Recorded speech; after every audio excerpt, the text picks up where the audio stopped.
الحمد لله نحمده ونستعينه ونستغفره ونؤمن به ونتوكل عليه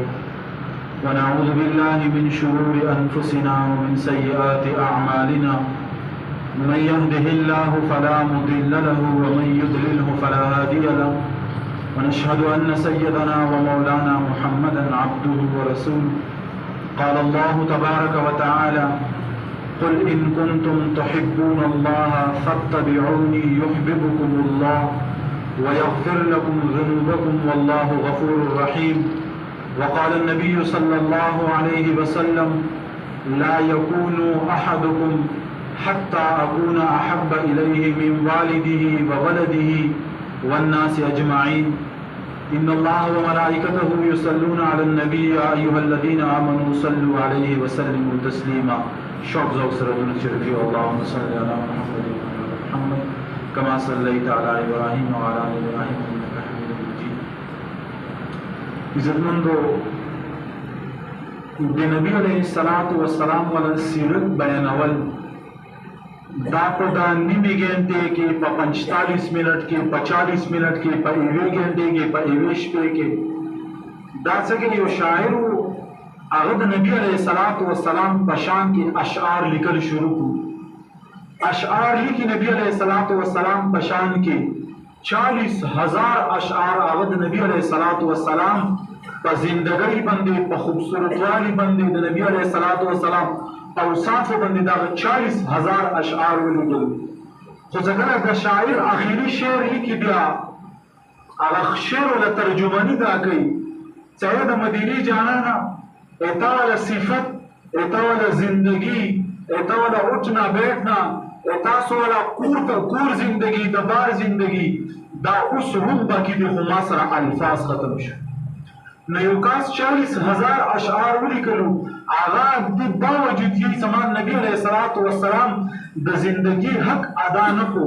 عزتمند زو ته 30-40 منټ کې څنګه خو هغه د یوسف علیہ الصلوۃ والسلام څخه خرچېږي به خزانه شي هغه خزي سره هیڅ هم نه څوک ورته راځي دلته خلوی لوی بادشاہان راغلي دي ورته ما ته هم پته دی ما سره سکم چې شری په دې باندې یوسف علیہ السلام نه کیږي خو سبب د یوسف علیہ السلام خریدارو کې د مولا نامه ولیکي شي. نو عزتمند موږ تاسو راځم شي نبی علیہ الصلوۃ والسلام سره د خپل محبت او عشق ولا اظهار کوي. عزتمند نبی علیہ الصلوۃ والسلام د الله جل جلاله اخیرنه پیغمبر دی. د انبیاء سلسله الله جل جلاله جناب حضرت آدم علیہ الصلوۃ والسلام نے شروع کړل او جناب رسول الله صلی الله علیه وسلم باندې ختميږي. نبی علیہ الصلوۃ والسلام ژوند د دنیا د بر یو انقلاب وو د دنیا د بر یو نمونه وا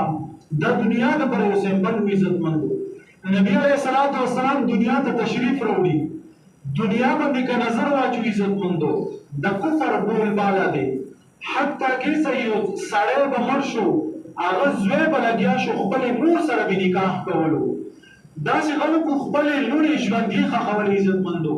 په دغسې حالاتو کې الله جل جلاله خپل خوږ پیغمبر جناب رسول الله صلی الله علیه وسلم دنیا ته راوستی. عزتمندو یو عیسائی مورخ ایډورډ کیبن نامه دی. عزتمندو هغه د هیسټري اف اسلام د اسلام تاریخ په دې باندې 100 جلدونو کې یو کتاب لیکلی دی. په هغه کې د اول نمبر کې کوم شخصیت نامه لیکلی جناب رسول الله صلی الله علیه وسلم دی. ګورې یو عیسائی مورخ راپاړه د نبی علیہ الصلوۃ والسلام په عظمت باندې لیکل کوي د نبی علیہ الصلوۃ والسلام په زندگی باندې لیکل کوي. وجه څه عزتمندو هغه عیسائی مورخ په خپل کتاب کې لیکي د هیسټري اف اسلام کې چې خلکو وایي د دنیا خلکو دنیا ته ډیر خلک راغلي ارسطو هم راغلیو سکندر هم راغلیو دنیا ته ډیر خلک راغلیو خدا مکې ته دغه یو یتیم بچی راغلیو. عزتمندو د دنیا ته یو داسې سبق ورکړو دنیا ته یې داسې زندگی ورکړه دنیا ته یې داسې طور طریقه د ژوند تېرولو ولا وښیله. عزتمندو یعنې قیامت راتلی شي خو نبي علیہ الصلوۃ والسلام باندې شخصیت بیا دنیا ته نشي راتلی. هغه عیسائی مورخ په خپله باندې لیکي چې زه یم د عیسی علیہ الصلوۃ والسلام ولا مقلد یعنی زه د عیسی علیہ الصلوۃ والسلام ولا امت کې یم خو زه هغه باوجود د عیسی علیه السلام ژوند هم ما پړاو کو د جناب رسول الله صلی الله علیه وسلم ژوند هم ما پړاو کو هغه هیڅ ما ته کوم څه د نبی علیه السلام ژوند نه ملو شو اما د عیسی علیه السلام ژوند نه دی ملو نبی علیه السلام په انبیاء کرامو کې ټول اخر کې راغلی دی خو الله جل جلاله ورته مرتبه څه کوم ورکړي عزتمندو ټول انبیاءو کې ټول اولاد عزتمند امام الانبیاء لکه ورته ملويږي الله جل جلاله د پیغمبرانو ولا یو مجلس کړو د نبیانو روحونه راجمع کو او هغه وداخل عزتمندو درېمه سي پرادي الله جل جلاله فرمایي ټول انبیاء کرامو ته آدم علیہ السلام هم موجود دي عیسی علیہ السلام موسی علیہ السلام ابراهیم علیہ السلام 1,24,000 کم بیش انبیاء کرام څخه دي دا ټول موجود دي الله ټول انبیاء کرامو نه یو وعده اخلي الله جل جلاله څه فرمایي وَإِذْ أَخَذَ اللَّهُ مِيثَاقَ النَّبِيِّينَ لَمَا آتَيْتُكُم مِّن كِتَابٍ وَحِكْمَةٍ ثُمَّ جَاءَكُمْ رَسُولٌ مُّصَدِّقٌ لِّمَا مَعَكُمْ لَتُؤْمِنُنَّ بِهِ وَلَتَنصُرُنَّ قَالَ أَأَقْرَرْتُمْ وَأَخَذْتُمْ عَلَىٰ ذَٰلِكُمْ إِصْرِي عزتمندو په دغه آیات کې الله جل جلاله فرمایي انبیاء کرامو نه زه به تاسو ته نبوت هم درکړم زه به تاسو ته رسالت هم درکړم زه به تاسو ته کتاب هم درکړم خو شرط به دا وي که چېرې د تاسو په ژوند کې د مدینې جانان رالو جناب رسول الله صلی الله علیه وسلم راغلو تاسو به د هغه نصرت او مدد کو تاسو به پر هغه ایمان راوړو ټول انبیاء کرامو قال أأقررتم وأخذتم على ذلكم إصري قالوا أقررنا قال فاشهدوا ټول انبیاء کرامو اقرار وکړو چې دغه پیغمبر څنګه تا موږ وعده واخیستله دا موږ په دور کې راغلو موږ دې په دې باندې ایمان وکړو د دې نصرت به هم زموږ الله ته مقام کم مقام ورکړی په ټول انبیاء کرامو کې ټول نه اولاد د اسلام دین زموږ نبی علیه السلام څنګه تاسو ته رسولې دي کچېرې نبی علیه السلام په سیرت باندې خبره شروع کړې شي مناظر احسن گیلانی رحمت الله علیه په هندستان کې په قریب وخت کې یو شاعر تیر شوی دی هغه یې چې شپې کې نستلم مسخوتان موږ نبی علیه السلام ته په خپل تصوراتو کې په خپل خیالاتو کې یو خط لیکم یعنې لګیایم خط لیکم صبري اعظمونه راباندې شروع شو حضرت سید عطاءالله شاه بخار رحمت الله علیه یې سره دا مناظر احسن گیلانی رحمت الله علیه څخه خط لیکلو دنه وا کتابچا جوړه شه النبی الخاتم په نامه سره حضرت سید عطاءالله شاه بخار رحمت الله علیه فرمایي څنګه مناظر احسن گیلانی رحمت الله علیه دا کتاب پورا کړو یې په دې کې 36 عنوانات جوړ کړو عطاءالله شاه بخار رحمت الله علیه ځکه سم کامي په دې خبرې باندې که په هر عنوان ماته ملو شي زه په هر عنوان باندې 3 غنټې بیان کولی شم په کتاب کې شروع کې مناظر احسن گیلانی رحمت الله علیه لیکي چې عزتمند دی هغه دنیا ته هر یو سړی راتلو دپاره هر یو کس به راتللو دنیا نه تلو دپاره خو یې د مدینې جانانه ته راغلي دنیا کې ته به راوکېدلې عزتمندو نبي علیه السلام څنګه ان اعطیناک الکوثر دغه آیات نازل شو ابو تر عزتمندو زموږ او تاسو په اصطلاح کې څه چا والا بچی نه وي هغه سړی تیل شي د مشرکین مکه دغه پروپاګاندا شروع کړه چې نبی علیه السلام اولاد نشته دی د دې باندې خستو بس نه پاتې کېږي عزتمندو نن 24 سال مخکې 2001 کې اقوام متحده نه یو شی جاری شو یو قانون جاری شو هغه کې دا لیکلي څنګه سبب په پورا دنیا کې 1.5 کروڑ نه زیات خلکو صرف خپل نامه محمد یې هغه کې مشرکین مکه ولې چې نبی علیه السلام راغو د نبی خستو څوک نه وي او دلته د نبی علیه السلام نامه 1.5 کروڑ خلک کېږي عزتمند رسول خپل خبره ته د نبی علیه السلام سیرت نبی علیه السلام په مکه کې پیدا کېږي د تیر ورځ عزتمند ربیع الاول میاشت وا خو اوس بار ربیع الاول وو کنه عزتمند په دې کې اختلاف دی ټول معتبر کول څه کم دی هغه نور ربیع الاول ولدي چې د نبی علیه السلام پیدایش په نور ربیع الاول باندې شوی په مکه کې پیدا کېږي عزتمند په 40 سال کې ورته نبوت ملويږي صرف 23 کاله په نبوت کې تیری خو د 23 کاله داسې تیری عزتمندو چې ته آرام نه دی کړی چې ته سکون نه دی اختیار کړی که زه د نبی علیه السلام ژوند نه صرف اور صرف د طائف ولا واقعیا روي چې تکم د دوارو جانو سردار سي طائف ولا خلکو ته عزت مندو دعوت ورکړي څنګه خلک به ایمان ترانه وزي یو عالم بیان کولو هغه د اسمان فرشتي په خپل ژوند کې صرف دوه نتیجې دي یو متي الله تعالی ابراهيم عليه السلام ته په 100 سال عمر کې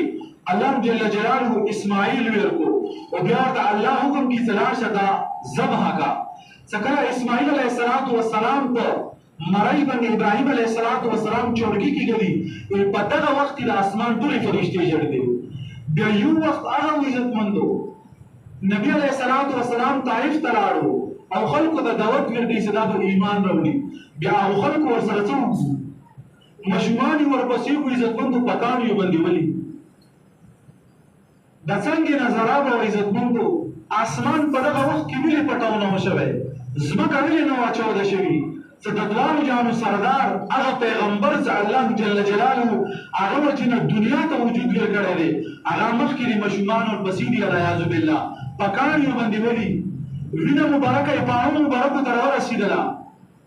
عزتمندو په وینو کې لو لعب دی په وینو کې عزتمندو وینه پانی مبارکي وینو نه ډکه شي هغه د دین درد ورسره نن کتاومه دین چرته پیوسته دی نن ما دا سره د دین قدر نشته دی خپګي ګمنه په دې خبرو نن ما سره د دین قدر نشته دی نن عزتمندو مسلمانان ډېر عرب نزیت دي یونیم عرب نزیت دي عزتمندو ځکه مشرق کې आवाज اورم زما مسلمان ویل خوري ځکه په مغرب کې आवाज اورم زما مسلمان ویل خوري ځکه په جنوب شمال کې आवाज اورم زما مسلمان ویل خوري اخر وجه سره مسلمانان په ډوره ګڼ تعداد کې موجود دي هغه باوجود مسلمانان ویل خوري د دې صرف یک وجه دی عزتمندو ډېر لري نه ګرځو ډېر کتابونه راته نه راخلم ډېر آیاتونه احادیث تاسو په مخ کې نه ذکر کوم صرف او صرف یو خبره دی موږ الله جل جلاله احکامات مخري او د جناب رسول الله صلی الله علیه وسلم تور طریقې مخري کني یو ګورو عزتمندو د صحابه کرامو ژوند او د 30000 خلک دي دلته خالد بن ولید حضرت عمر رضی الله عنه تصرف کی ماته 30 کسان راکا یو طرف ته 30000 خلک دي بل طرف ته صرف 20 کسان حضرت خالد بن ولید حضرت عمر رضی الله عنه نقلی حضرت عمر رضی الله عنه دې کسان شمارو کا اخ طرف ته 30000 دي یعنی اے عمر ما د صرف د نبی علیہ الصلوۃ والسلام له 20 جانثار راکا هغه جانثار صاحب نبی علیہ الصلوۃ والسلام باندې خپل ځان قربان کړو ما ته 30 جانثار راکا عزتمند بیا ته 30 جانثار نه کی بلکې 3000 ورته ورکړي 3000 چې 30000 خلکو سره جنگيږي عزتمند هغه 30000 خلکو ته شکست ورکړي هغه سره په اټم بم نه موجود هغه سره ټکنالوژي نه موجود هغه سره دغه د څنګه اصلان نن دي دا سره نه موجود په غزوه بدر کې نبی علیہ السلام روان دي صرف سره 78 ورونه دي 70 ورسره وخان دي عزتمندو 10 پر راځي 10 پر ورسره آس کوي 78 ورونه تقریبا 20-25 ورسره صرف کوته کوي په دغه لک سامان کې مخته 1000 تعداد دي او سامان نه فل لیس دي هر یو شی ورسره موجود دي عزتمندو هغه سره جنگ کوي د ایمان په بنیاد وو هغه سره ایمان او عزتمندو د کومه ایویل استما فاصله دي زړه نه ونی خلینا ونی ستر زړه پرې هغه دغه مهنت کړو هغه به څنګه مزړه کې واغه په خلیوا نن عزتمندو سره تقدیم نه لري روانیو نن زه په خپل کور کې وګورم نن زه خپل ځوان وګورم نبی علیہ الصلوۃ والسلام ژوند ما څور اپناو کړی دی نبی علیہ الصلوۃ والسلام زندگی ما په خپل ژوند کې څور راوستي دي نن د ما کور نه د حضور سلام سنت او جنازې وځي کنه وځي نن ما بچه سبای مسته پځي کنه پځي نن ما په کور کې تلاوت کیږي کنه کیږي نن ما په کور کې 15 وخت مونږ کیږي کنه کیږي ما د دې فکر کړی دی ما چې د دې ته سوچ کړی دی نن څه کوم د حالات تر باندې جوړ دي عزتمندو صرف جنگ د الله عذاب نه دي عزتمندو د منګیانې یو سره اختلافات نن پروسی نه تم دي نن پروسی خو ځکه خپل کور کې یو بل رور نه تم دي تاسو کې وجه سره یار بس د سره منل هغه ورسته صرف بیکګراوند وګړه ژوند دی وګړه هغه په ژوند کې د نبی علیه السلام زندگی نه وي د بیا هغه په کور کې به د حضور سلام سنت نه وي، بیا هغه په کور کې به د قرآن تلاوت نه کېږي. نن موږ دومره پریشان یو. مسلمان هم چې د پریشانه کېدی شو. مسلمان خو هغه په ځمکې باندې زلزله راځي صرف خپله دوړه وایي، ځمکه خپله زلزله وي سره. نن مسلمان باندې کوم حالات راغلي. مسلمان خو هغه اوس دوی ګوتې چیټۍ د دریاني ته استي هغه په خپل آب و تاب سره جاري کېږي. نن مسلمان کم حال کې پروت دی. ما خو درته وختي مرز وکړو څه بلکل لرې نه څو، صرف درې خبرې دي تر څو پورې مو د الله جل جلاله کلام قرآن مجید دا نه وي اپناو کړی او د جناب رسول الله صلی الله علیه وسلم طور طریقې مو نه وي اپناو کړی، کامیابېدل نشته. نن د عجیبه ذهن جوړ شوی دی. په معاشرې کې تپوس وکړي کامیاب سړی څوک دی؟ ما که مولانا صاحب وي که تبلیغي ملګری وي، ما ته به راپاسي ما ته به وایي هغه پلانکي سړی کامیاب دی. په څه شي کامیاب دی؟ هغه سره بین بیلنس دی، هغه سره دنیا دی. تو ته خو الله جل جلاله لا یعقلون ویلي دي، څه دا کمکل خلک دي. کامیاب خلک خو الله جل جلاله هغو خلکو ته ویلي دي چې چا سره هیڅ هم نه وي خو چې دین ورسره وي دا کامیاب طریق سړی دی. عزتمندو په فضل اعلامان کې هغه واقع اورو که نه اورو چې د زبې ولا سر و خپې چکر وایي تېره کورونو کې واپس هغه کور ته رسي چې کوم کور نه وتلي. صحابه کرامو سره خو څه جزونه نه وو، خو الله ورته بیا مې څه رضي الله عنه ورضوان. زه تاسو نه راضي یم، تاسو ما نه راضي شئ. دا نوبل انعام الله جل جلاله صحابه کرامو ته ویلې ورکولو. هغو په ژوند کې د نبي علیه الصلاة والسلام ژوند موجود و. هغو کور کې د نبي علیه الصلاة والسلام ژوند موجود و. هغو په بازار کې په دکان کې د نبي علیه الصلاة والسلام سنت ژوندي و. نن زه خپل ځوان نه ګیله وکړم، خپل مشر نه ګیله وکړم، خپل ماشوم نه ګیله وکړم. نن ما کور نه د حضور سلام سنت او جنازې وځي. ایمان سره ووایه تاسو به اوس استاد وویلو څه کله یو سړی صلی الله علیه وسلم ووایي یوه فرشته د دوی خولې ونه دغه الفاظ یوسي ورته فلانکې بن فلانکې هغه دغه درود ویلي وو. فرشته ورته یا رسول الله زه تاسو باندې دا پېشکام ما ورته نامه ورته اخیستې اوسي. بل حدیث کې راځي مفهوم داسې دی د جمعرات په ورځې او پیر په ورځې د امت والا اعمال پیش کېږي نبي علیه الصلاة والسلام ته. کامران وو هغه نن هفتې کې دغه اعمال کړي دي. که چېرې الله دې نه وکړي پیمانه ما په دې کې لاړه شي څه نن دي د حضور سلام سنت مات کړي، نن دي الله جل جلاله احکامات نه ومنلي. عزتمندو هغه پیغمبر څه د بیت الله شریف په سایه کې لمونځ کوي لرې پرې واچولی شو. هغه ته خو الله حکم کوي ای د ما پیغمبره ته صرف حکم وکړه په د طایف والا خلکو باندې به د غرونه میله وکړم خو رحمت للعالمین و. نن ما تا ته په لرې کې څوک یوه زیاره وکړي زه ورته ورسره څه کوو؟ نن ما تا سره لرې کې څوک یوه سترګې برانګي زه ورته ورسره څه کوو؟ من ځان ته د نبي علیه الصلاة والسلام امتیان یو. مو د جناب رسول الله صلی الله علیه وسلم په امت کې پیدا شوي یو. مو د نبي علیه الصلاة والسلام نه کلمات ویلي دي عزتمندو، خو ما په ژوند کې د نبي علیه الصلاة والسلام نه ما نشته. نن ګورو عزتمندو د حضور صلی الله علیه وسلم سیرت د منعولو نه ما نه دی چې زه سیرې ولګم د حضور صلی الله علیه وسلم سیرت منع وکړم. نه نه عزتمندو د حضور صلی الله علیه وسلم سیرت اپنو کولو نه ما دی. زما لباس د حضور صلی الله علیه وسلم مطابق وي، ما په مخ باندې ګیره د حضور صلی الله علیه وسلم سنت مطابق وي، ما ټوپي پګړۍ د حضور صلی الله علیه وسلم سنت مطابق وي، ما پاچې ټخنونه هیچې دا د حضور صلی الله علیه وسلم سنت مطابق وي. که زه چیرې ووایم چې زه د نبي علیه الصلاة والسلام امتي یم یقینا عزتمندو ډېره د اعزاز خبره دی، خو نبي علیه الصلاة والسلام په دې نه خوشحالېږي. نبی علیه الصلاة والسلام که خوشحالېږي د نبي علیه الصلاة والسلام ژوند څه خپل ژوند کې راوړو. د حضور سلام سیرت د حضور سلام زندگی عزتمندو دنیا دپاره یوه نمونه وه. زموږ عیسایان موادخین هم راپسې حضور صلی الله علیه وسلم باندې لیکل کوي چې دنیا ته یو انقلاب ویر کړی و. نن زه او ته د حضور سلام ژوند نه لرې روان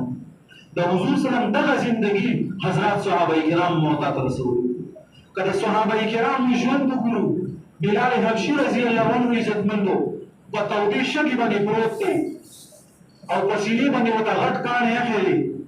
او کفار ورته ځي چې په دغه حال کې مړ شه. نن زه او ته د حضور سلام ژوند نه لرې روان د حضور سلام دغه زندگی حضرات صحابه کرام مو ته رسولي. که د صحابه کرامو ژوند وګورو بلال حبشي رضی الله عنه عزتمندو په تودې شګې باندې پروت دی او په سینې باندې ورته غټ کاڼي ایښی دی او کفار ورته ځي چې په دغه حال کې مړ شه. یا په دغه حال کې مرشه یا د حضور صلی الله علیه وسلم دین پرېږده. هغه په دغه حالاتو کې احد احد نارې لګوي. شیخ زکریا صاحب رحمت الله علیه فرمایي دا احد احد نارې نه وي، دا امت دپاره یو پیغام و، امت دپاره یو اعلان و. خلکو نن ما په تودې شګې باندې زه څملولم، ما ته په سینې باندې کاڼې کېښللو، زه هغه باوجود د حضور صلی الله علیه وسلم دین پرچار کام، د حضور صلی الله علیه وسلم د دین د الله جل جلاله الوهیت نارې لګم. خلکو حالات به در مې رسي، خو د حضور صلی الله علیه وسلم ژوند پرې نږدې. عزتمندو حضرت سعد رضی الله عنه په غزوه احد کې شهید شو. حضور صلی الله علیه وسلم ورپسې کس واستولو، لاړ سعد راولا. هغه کس راړو، اول په شهیدانو کې تلاش کو، حضرت سعد رضی الله عنه ورته ملو نه شو. بیا راړو په زخمیانو کې تلاش کو، یو کونج کې وکړو حضرت سعد رضی الله عنه په آخري مراحلو کې دی او روح ته پرواز کوي. په دغه حال کې هغه منادي څه کم مخبر حضور صلی الله علیه وسلم استولی و، هغه نارا ولګوله ای سعد حضور صلی الله علیه وسلم تاسو غواړي. حضرت سعد رضی الله عنه ډېر کوشش وکړو چې زه پاڅم، خو زخمونه یې په بدن باندې ډېر وو. په راتېدو کوشش یې ډېر وکړو، بیا به پرېوتو، بیا وکړو، بیا به پرېوتو. په آخر کې دا مخبر ته آواز کوي، د مخبر راشه او جناب رسول الله صلی الله علیه وسلم ته د ما سلام ورکوه او ما قبیلې ته قوم ته اعلان وکړه که چېرې تاسو ژوندي وئ او د حضور صلی الله علیه وسلم په ژوند کې حضور صلی الله علیه وسلم باندې څه تکلیف راغلو، زه به تاسو نه تپوس کړم. نن زم وګورم عزتمندو، زه به کفارو نه څه ګیله کړم، زه به مشرکینو نه څه ګیله کړم چې نن ما ځوان ورور هم د حضور صلی الله علیه وسلم سنتو جنازې خپل کور نه وباسي. نن زه به خپل مشر نه څه زه به د انډیا هندو نه څه ګیله کړم، زه به یهودي نصاراو نه څه ګیله کړم چې نن ما مشرانو کې د حضور صلی الله علیه وسلم ژوند نشته دی، هغه اخلاق نشته دي، هغه زندگی نشته دی عزتمندو، هغه د حضور صلی الله علیه وسلم له طرف نشته دی. هغه طرف عزتمندو مورخین لیکي چې کله حضور صلی الله علیه وسلم پیدایش وشو، پیدایش په وخت کې څوک خبرې نه کوي، وایي د حضور صلی الله علیه وسلم له د شونډې کوچېدلی. مورخین لیکي په دغه وخت کې امتي امتي نارې لګولې، پیدا وشو امتي امتي نارې لګوي. د مرګ وخت دی عزتمندو، جناب حضرت جبرائیل علیه السلام تشریف راوړو، اجازه یې واخیستلو. ملګري تنګېږي مې بس دا آخري خبرې انشاءالله ختموم. جبرائیل علیه السلام بار ویدار دی حضور صلی الله علیه وسلم کور، د رانوتو اجازه یې واخیستو. جبرائیل امین څه کله نن تشریف راوړو او تپوس کوي یا رسول الله صلی الله علیه وسلم. بار اسرائیل علیه السلام بیدار دی، دغه لږ سوچ وکړئ ملګري، بار اسرائیل علیه السلام بیدار دی، د رانوتو ولې اجازه غواړي، که تاسو ورته اجازه ورکړئ. اسرائیل علیه السلام راناوتلو او جناب رسول الله صلی الله علیه وسلم ته یا رسول الله الله جل جلاله ته حکم راکړی و زما حبیب ته بغیر اجازه نه نوځي. نن زه تا ته اجازه تر نوتی یم، نن ما 5000 چا نه اجازه واخیستلو، هغه تاسو بستی دی. په ډېره غیه څنګه الله جل جلاله ورته ویل چې ما حبیب ته ووایه که چېرې ته د دنیا ژوند ته فوقیت ورکړې تا ته اختیار دی، او که چېرته راتلل غواړې هم تا ته اختیار دی. عزتمند نبي علیه الصلاة والسلام ورته په دغه وخت کې دغه خبره نه کوي چې نانا بس ما نه روح وباسه، نه عزتمندو جبرائیل امین طرف ته بولي او بیا دغه الفاظ راځي. لږ توجه سره واورئ. نبي علیه الصلاة والسلام جبرائیل امین ته ویل لاړ شه او الله جل جلاله نه تپوس وکړه، زه خو به دنیا نه لاړ شم، ما نه بعد به د ما امت خیال څوک سي. نبی علیه الصلاة والسلام د مرګ آخري سلګۍ دي، په دغه وخت کې جبرائیل امین ته ویل لاړ شه او الله جل جلاله نه تپوس وکړه د ما امت خیال به څوک ساتي. هغه امت چې نن زه د حضور صلی الله علیه وسلم سنتو سره کیرواړ کړم، نن زه د حضور صلی الله علیه وسلم سنت په خپل کور کې نه پرېږدم، په خپل بدن باندې نه پرېږدم. هغه حضور صلی الله علیه وسلم جبرائیل امین ته ویلي لاړ شه او الله نه تپوس وکړه د ما نه بعد به د ما امت خیال څوک ساتي. عزتمندو حدیث تر حدیث دی، مفهوم زه رسوي. جبرائیل امین راغلو نبی علیه الصلاة والسلام ته، نبی علیه الصلاة والسلام ته جبرائیل امین ته وکتل، ډېر زیات پریشان و. نبی علیه الصلاة والسلام ته تپوس کوي جبرائیل امین پریشان راته ښکاري، یقینا راته الله جل جلاله د جهنم اووه طبقات ولا زیارت وکړو. الله جل جلاله ورته وویل چې راشه وګوره سلام اخرین طبقه به څه کوم وخت هغه کې منافقین پرته وو هغه نه پاسه به څه کوم وخت یهودیان او مشرکین ټولې طبقې ورته بیان کړي چې کله د پیله طبقې نمبر راغلو جبرائیل امین غلی شو نبی علیه الصلاة والسلام ورته ویلي چې جبرائیل امین ته خو غلی شي په د پیله طبقې کې به څوک وي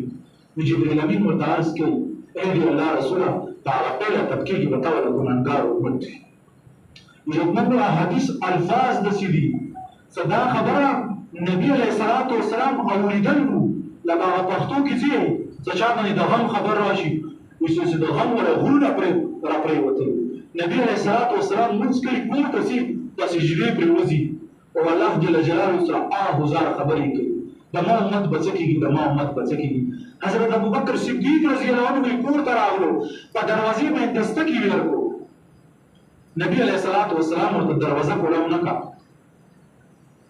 حضرت ابوبکر صدیق رضی الله عنه په ژړا شو واپس لاړو حضرت عمر صاحب ته یا عمر ما ته خو نبي علیه الصلاة والسلام وڅکئ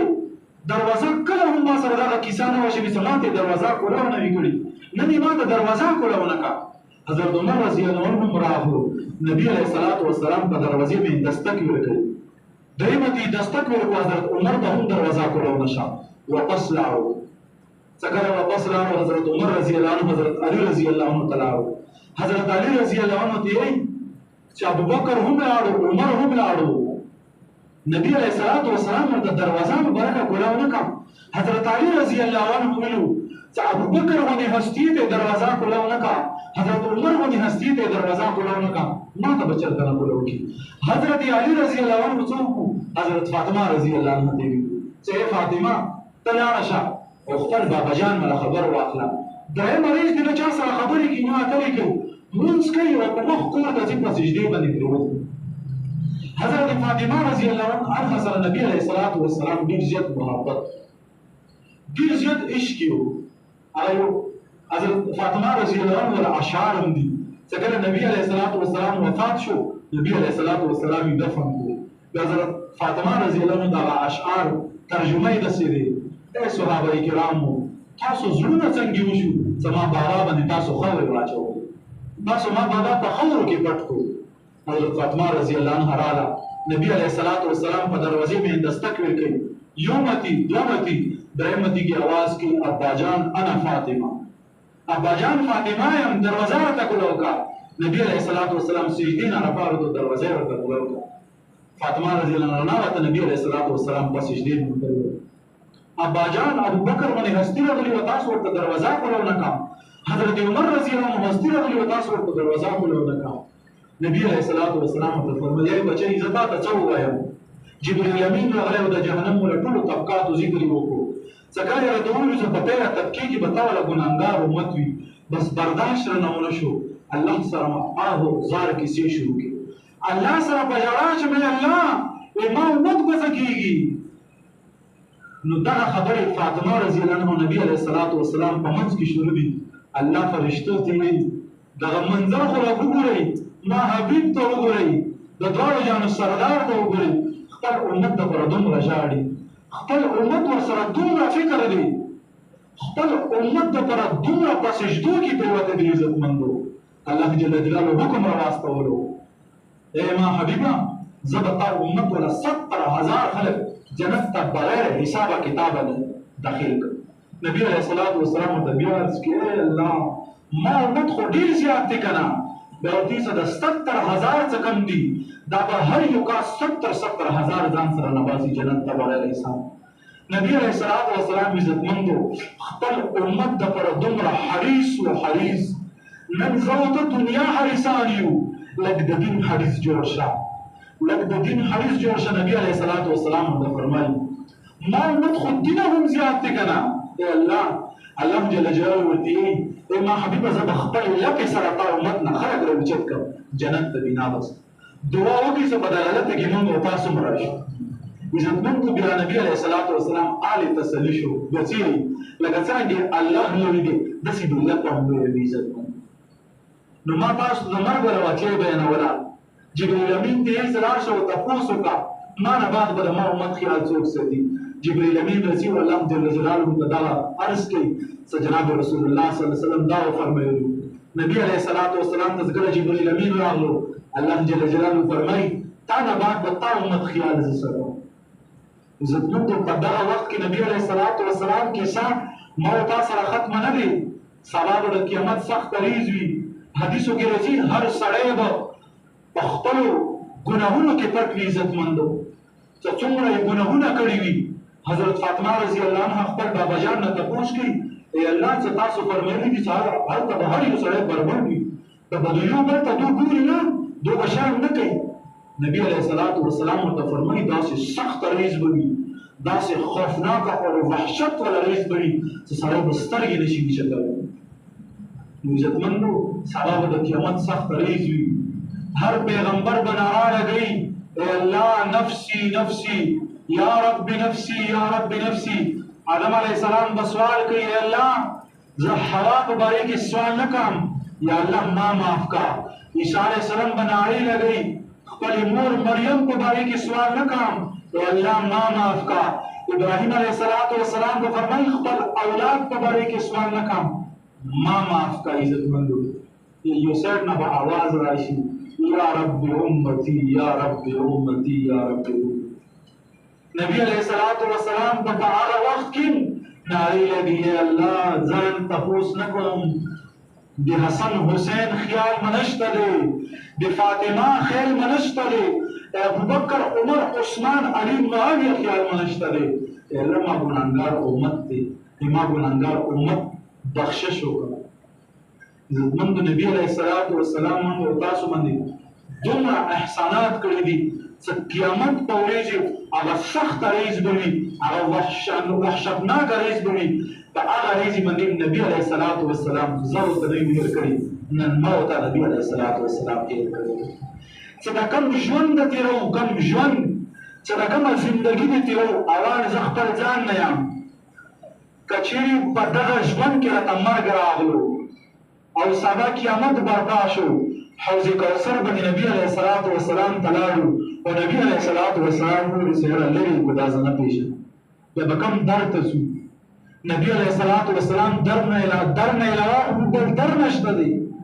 نبی علیه الصلاۃ والسلام باندې هستی نه علاوه بل هستی نشته دی نو دی وجه نه عزتمندو تبلیغ ولر خستا مثال پیش کړي یہ ساز ہے تو چانس ہے ساشتا دی چانس هم شتا دی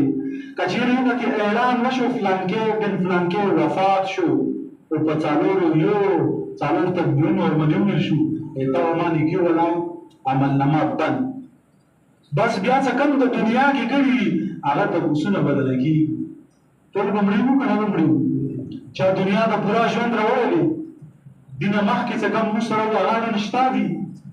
دینه بعد کې څه کم ښه ده که رسي موږ ورسره موجود وو او عزتمندو چاته دا پته شته دی زما عمر به څومره وي اوس پرې ساینس خو دا اعلان نه دی کړی چې را فلانکي سړي وله به دوره عمر وي دا به په دوره عمر کې مړ کېږي چا دا ویلي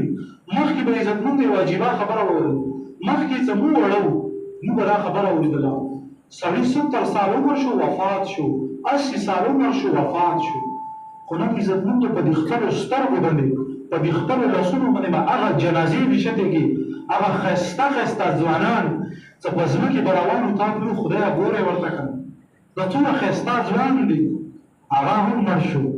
هغه هم په قبر کې ښخ کړو هغه هم لحد ته وسپارلو هغه هم دې تورې خاورې ته ویر کړو یا ځمکې قلم دې زورور دي ځوانان اخلي رالګې ته شپاره کړو نو عزتمندو ټول روان یو دنیا نه پته راته نشته دی نن دی که سبا دی اسرائیل به راځي او روح به رانخلي خو دغه کم ژوند د تېرو عزتمندو ایمان سره ویو دغه ژوند کې که مرګ راغلو کامیاب وو که ناکام وو یو استاذ وو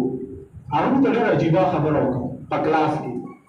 یعنې زه تاسو نه اوس تپوس کوم ما ته په پوره دنیا کې یو داسې ملک وښیي چې په هغه کې 100% اسلام ژوندی څومره 100% یو ملک وښیي نو د استاد دا خو ډېره ناممکنه خبره ده یو غچله یوه صوبه راته وښیي چې په هغې صوبې کې اسلام پوره ژوندی وي نو د استاد دا هم ډېره ناممکنه خبره ده ځکه اسلام نشته دی عزت اسلام شته دی خو په ژوند کې نشته دی بیا هغه بیا سوال وکړو یو غچله یوه زیلا راته وښیي بیا اخر کې دې ته رانو چې یوه محله راته وښیل چې په هغه کې 100% مسلمانان وي مور د بیا غلی اخر کې عزتمندو صرف دې سوال ته رالو وایي که چېرې یو داسې 5-6 فوټ سړی راته وښیي چې هغه په بادن باندې اسلام پوره ظاهر وي نو مې ستا جدا هم نشته نن عزتمندو اسلام قرآن سره مو ډېر عجیبه کلواټ شروع کړی دی نن د نبی علیه الصلاة والسلام ژوند مو شاته پرې بستی دی نن د حضور صلی الله علیه وسلم زندگی مو شاته پرې بستی دی هغه حضرات صحابه کرام وو چې په سمندرونو به روان شو بل طرف ولا خلکو ته وکتل یا دا خو دیوان راغلو هغه حضور صلی الله علیه وسلم ژوند اپناو کړی هغه د حضور صلی الله علیه وسلم زندگی اپناو کړې وه نو دې وجې نه عزتمندو اوس هم راسره وخت شته دی د حضور صلی الله علیه وسلم ژوند څه کم دی دا اپناو کړو حضور صلی الله علیه وسلم سره عشق والا څه کم معیار دی عزتمندو هغه د حضور صلی الله علیه وسلم ژوند په خپل ژوند کې راوستل نن ما سره الحمدلله حضرات علماء کرام موجود دي نن ما زه دا نشم ویل چې زه اسلام نه خبر نه یم نن ما سره تبلیغ ولا حضرات موجود دي زه دا نشم ویل چې ما سره اسلام شته نه دی عزتمندو نن ما سره خانقاهي نظام موجود دی زه دا نشم ویل چې ما سره اسلام نشته اسلام شته دی عزتمندو او زه ورته وخت ورته مې ورکړو نو دې وجې نه اوس هم راسره وخت شته دی چې دا کمې خبرې مو وکړي الله جل جلاله اول ما ته بیا تاسو ته عمل کوم توفیق نصیب کړي واخر دعوانا